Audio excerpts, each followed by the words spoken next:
Assalamualaikum warahmatullahi wabarakatuh. Perkenalkan, saya Haidar, ketua dari kelompok 2. Saya dan teman-teman saya akan membahas tentang Petrus yang akan mewawancarai ke Bapak Oom Suharsono SPD.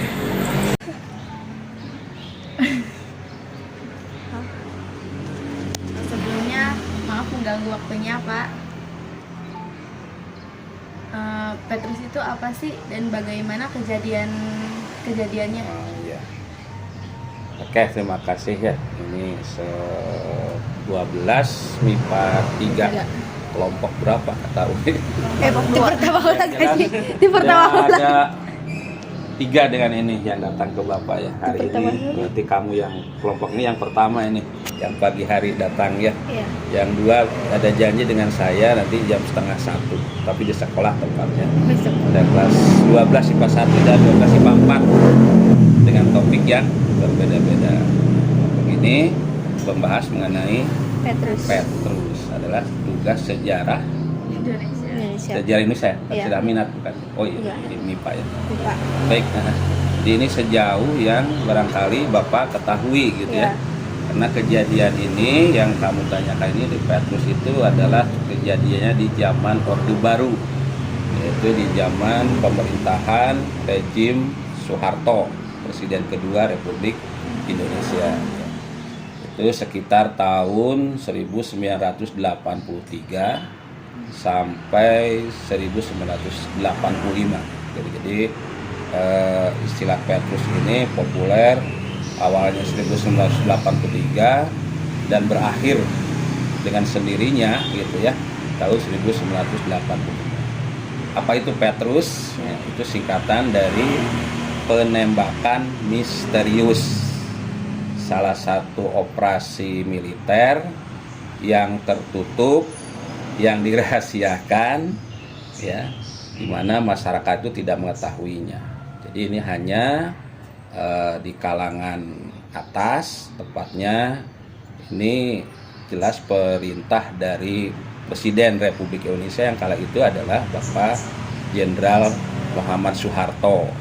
Tahun 1983 itu di Indonesia, khususnya di kota-kota besar, di Jakarta gitu ya, Semarang, Jawa Tengah berarti ya, kemudian Surabaya, Jawa Timur, terus Yogyakarta, termasuk di Jawa Barat, di Bandung ini itu marak mengenai kejahatan, baik kejahatan yang individual maupun yang terorganisir, dan marak sekali. Ini meresahkan masyarakat. Bahkan sering terjadi perampokan yang kelasnya kelas kakap gitu ya, yang dilakukan oleh sekelompok orang dengan istilah zaman dulu itu gali, kalau sekarang itu mungkin preman gitu ya, preman. Nah, kelompok ini sangat meresahkan masyarakat karena pada saat itu sudah eskalasinya sudah tinggi, sudah setiap hari lah gitu. Jadi perampokan, jadi perampasan barang berharga milik masyarakat, sehingga dipandang perlu oleh Pak Soeharto, Bapak Presiden, untuk melindungi masyarakat. Itu maksudnya dalam rangka melindungi masyarakat pada saat itu yang sudah mulai resah. Nah, memerintahkan Pangop Kamtib itu singkatan dari Panglima Operasi Pengamanan Pangop Kamtib, berarti Panglima Operasi Keamanan Ketertiban gitu ya. Itu pada saat itu dijabat oleh Laksamana Sudomo. Laksamana Sudomo itu pada saat itu adalah kalau sekarang itu istilahnya Menko Keamanan dan Ketertiban, Menteri Koordinator Keamanan dan Ketertiban. Itu memerintahkan secara tidak langsung awalnya secara tidak langsung Pak Soeharto itu memanggil Pak Laksamana Sudomo untuk bagaimana mengatasi kejahatan yang terjadi di masyarakat pada saat itu. Nah, ditindaklanjuti itu dengan adanya berkumpulnya beberapa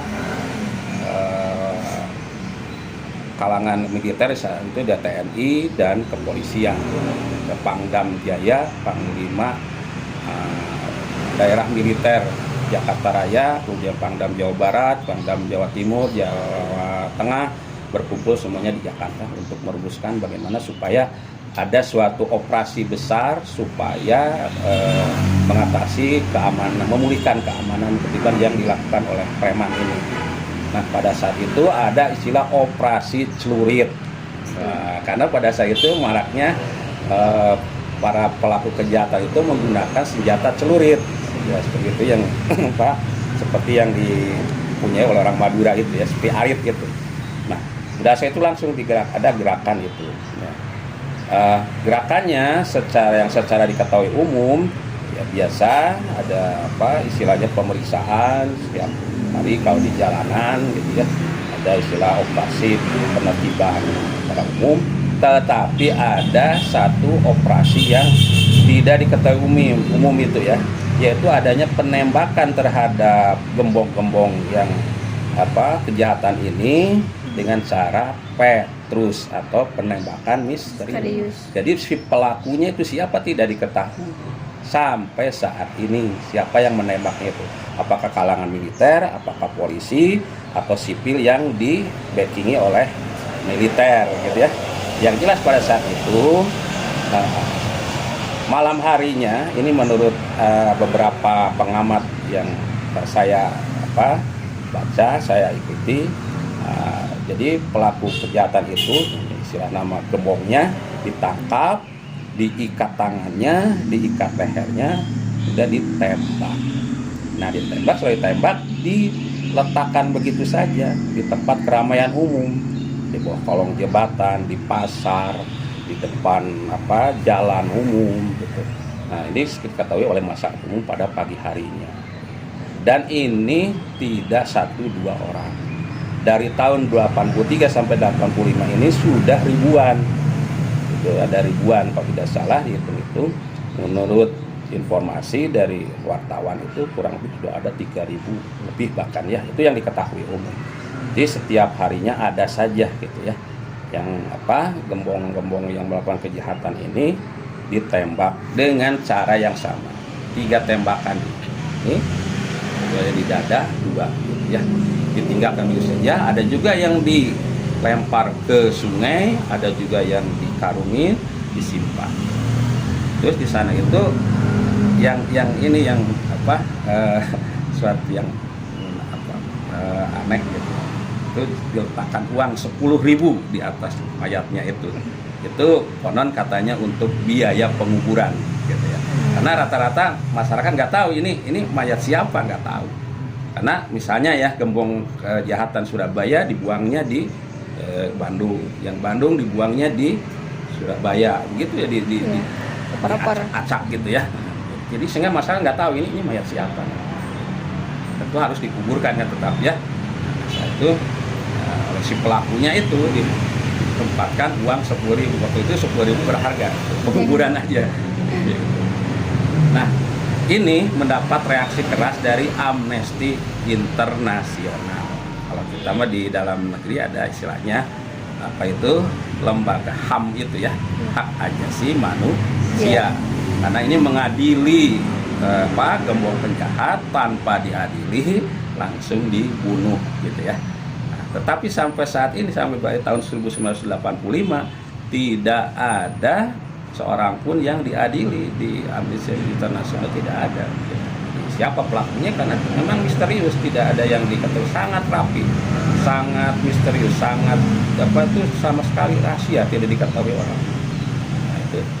Jadi barangkali itu yang sekitar itu. Barangkali pertanyaan lainnya barangkali apa soal?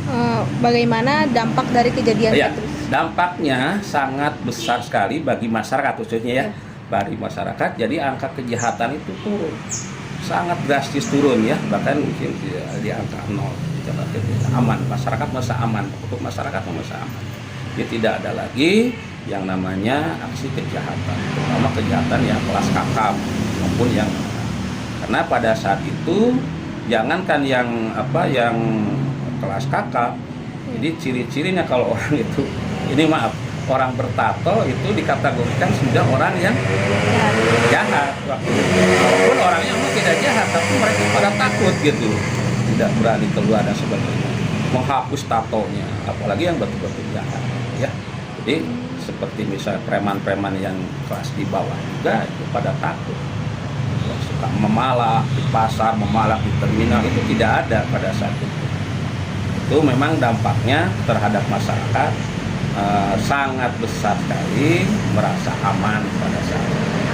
Nah, ya, kurun waktu 1983 sampai 1985 itu saat aman.